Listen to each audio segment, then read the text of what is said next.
everybody, this is Anand Sahaja from StopPickingOnMe.com, SPOM.com. I am making this video today to share the exciting news. I just got my first proof copy of the final book. You can see it's huge. It's almost 400 pages. I ended up not putting the bibliography in the book because it actually took about 8 or 9 pages at really teeny tiny point type. And I thought I'll just put the bibliography on the website instead of in the book. Why have you guys pay for the extra pages of printing?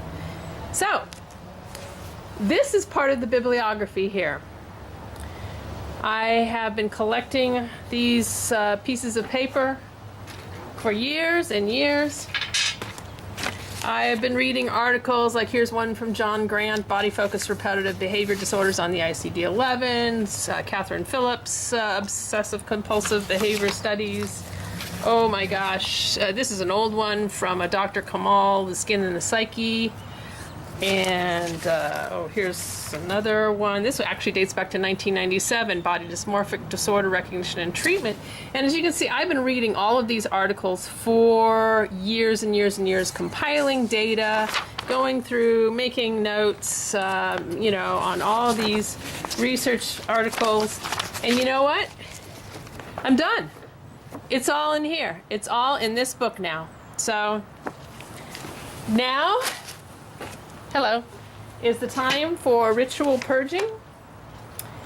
And I want to thank and bless all the wonderful doctors and authors and researchers and contributors for helping me learn more about excoriation disorder, i.e., as you all know about it, called skin picking.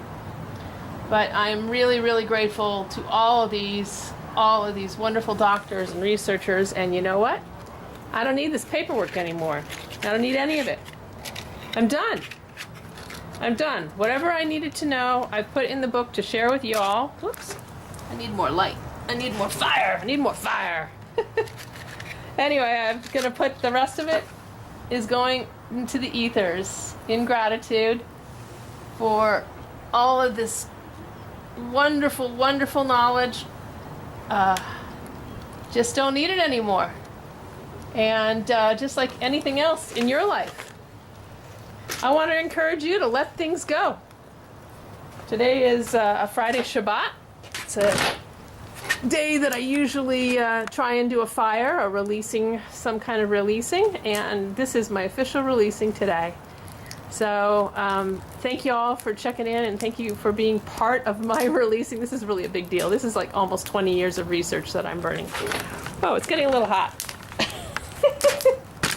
I'm backing it up. Okay, so 20 years of research, and now we have a book to show for it. I really appreciate it if you could check out StopPickingOnMe.com. And if you have a problem with skin picking, this is the definitive guide. The definitive guide. I have left no stones unturned, as you can see from the amount of research that I did. So I really appreciate y'all for checking this out and being with me. Wow, look at that fire. It is really hot. I really appreciate y'all for being with me. You know what it's like. I know you know what it's like. You wouldn't be tuning in, but you know what it's like to have skin picking. You know the shame, the guilt, the anger, the frustration, all that junk. You know it. I know it. And you know what? I don't pick anymore. I don't pick anymore. And I'm just so grateful for those people who have gone before us to study us and learn from us. And I'm just really, really grateful in this moment. And I want to have you here with me. So that's why I made this video. I wanted to share this moment of gratitude and release, and just, wow, that's a whole other life there.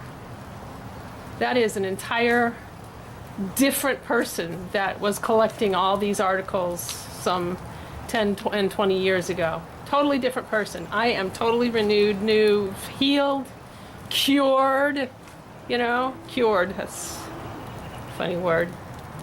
You know, we're not supposed to say cure unless you're an official doctor and you've got a ton of pharmaceutical studies behind you. Did you know that? So there you go. There's my fire. There's my release of past picking life. And again, I really encourage you. I'm actually going to go get a poker. Hello. Whoa. Probably should have them. There's at least 1,000+ pages of research in there. I think I'm going to close this. Ah, that's a little safer. Ow. Oh. Just got smoke in my eyes. Whew. Wow, interesting. Smoke got in my eyes and made my eyes tear up. And wow, I'm gonna get down here. All right, I wasn't gonna go on camera, but I'm gonna go on camera. Hi. So, welcome to my fire. I wasn't gonna get on camera, but I just want to say that the smoke just got in my eyes and brought tears to my eyes, and the tears in my eyes brought tears to my heart. I want you to know what I feel. I want you to know what recovery feels like. I want this from the bottom of my heart. I know what it's like to tear at my face, and I know. And I don't do that anymore. I haven't done it in years. And I really, really want you to feel the same way. Because you're my sister, you're my brother. You're a friend that I haven't met yet. So, maybe virtually put your past in with my fire. Put your past in with my fire and let it go. Let it go. I have actually some burning rituals and some release rituals in the book. And I'm not trying to hawk the book. I really just want to share. I put a lot of time and effort and energy into this research because it was critical to me to share this. Because this kind of information that I got in the book is not being told. A lot of the stuff that you hear about excoriation disorder from the DSM and from the medical community is very driven by the pharmaceutical community. And you and I know that pharmaceuticals don't always work. Yes, sometimes they do work, but they don't always work. So that's one of the things that was driving me, is to share the things that I learned from me with you beyond pharmaceutical options. To look at your genetics, your heredity, your psychology, your brain chemistry, the way you eat, really important. I really put a lot of time into explaining why food is so important to healing your skin. And then, of course, on top of it, all the habit reversal and, the behavioral therapy stuff, it's all in the book. It's all in there. So, sorry, I don't have a Kleenex. I got a little smoked up. Yeah, I'm blaming the tears on the smoke. That's it. Anyway, I'm proud to say I'm done with that, and I'm done writing this, my baby, and we're all gonna be learning together and sharing and recovering once and for all. Got it? Okay. All right. So I'm gonna sign off. I'm gonna sit here behind the camera and look at my fire for a little bit. So just be with me, please.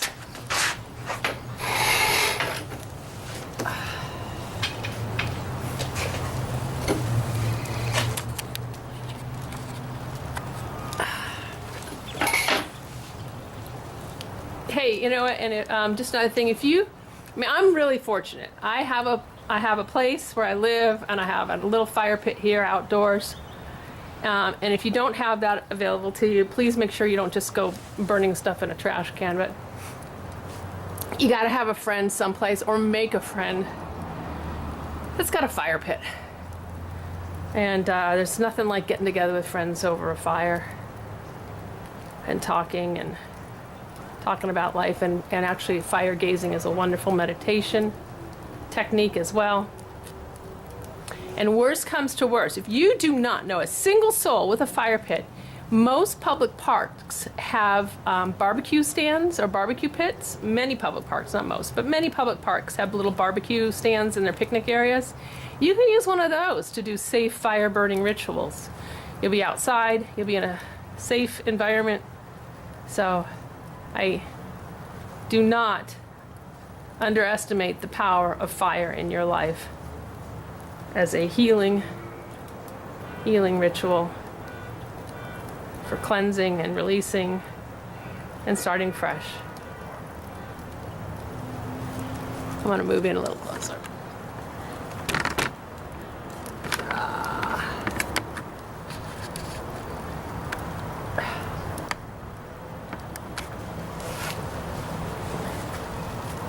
So my last couple words on this fire that I'm burning is kind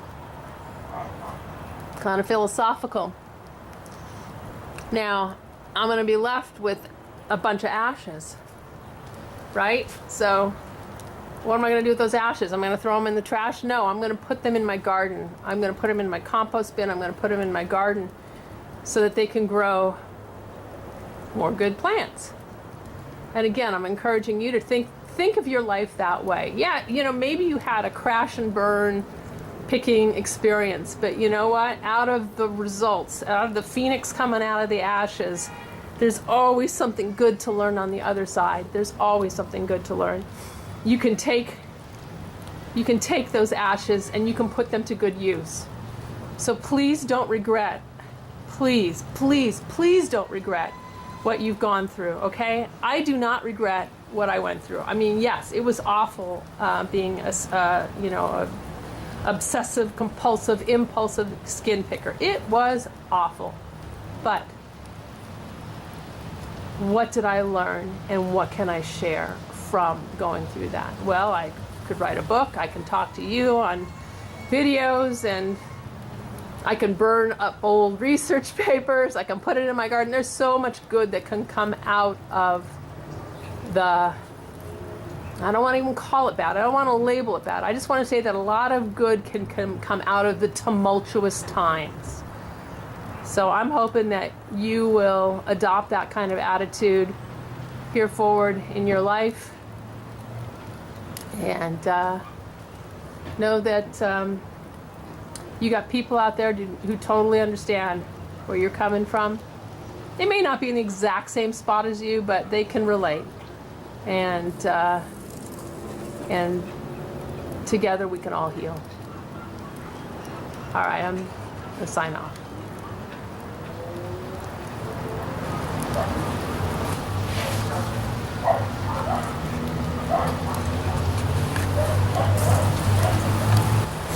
All right, actually, I'm going to... You want to know what those ashes are going to help? Those ashes are going to help peace prevail on earth, okay? Your personal peace, your personal peace. They're going to help grow trees like this beautiful almond tree. It's going to give me almonds with lots of protein, which is really good for my brain, really good for my skin. So everything is cyclical and everything has reasons, and for some reason you decide to pick your skin, and when you get healed, you will have beautiful, great lessons to learn out of it. All right. Aloha.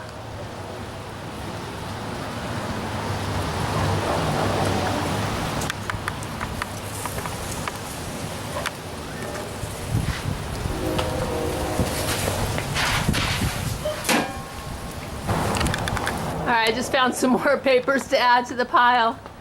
Again, philosophically, think about it. You might not get it all. You know, you might get some healing and then you backslip a little bit.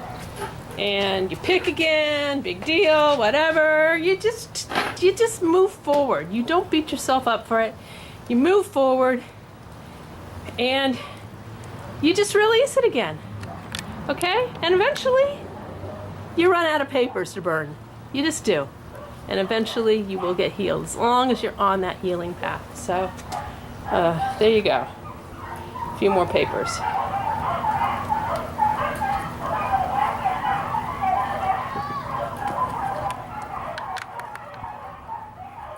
The statements in this video have not been evaluated by the Food and Drug Administration. The information, including but not limited to text, graphics, images, and other material contained in this video are for informational purposes only. The purpose of this video is to promote broader consumer understanding of various health and spiritual topics. It is not intended to be a substitute for professional medical advice, diagnosis, or treatment. Always seek the advice of a licensed qualified healthcare provider with any questions you may have regarding a medical condition or treatment and before undertaking a new healthcare regimen. Never disregard professional medical advice or delay in seeking it because of something you have read or heard online. Anand and Team SPOM do not recommend or endorse any specific tests, physicians, products, procedures, opinions, or other information that may be mentioned. Reliance on any information appearing in this video or any online videos is solely at your own risk. The author and publisher shall have neither liability nor responsibility to any person or entity with respect to any loss, damage, or injury caused directly or indirectly by the information contained herein. Note that this life is ephemeral and is calling on you to heal. Thank you for being part of my journey. All right, so I'm a little bit new to this YouTube thing, so I just want to say I'm asking you to join my tribe. StopPickingOnMe.com. I realize I'm supposed to tell you that. You're supposed to, there's a thing down here if you want to subscribe. I'm going to be uploading more videos, coaching videos and support videos and teaching videos. So subscribe and join my tribe. And I can't recommend this book enough. And it's not just because I wrote it, but because it does have answers for you. A lot of answers. So, blessed be. Aloha, be well, namaste, all that stuff. Out.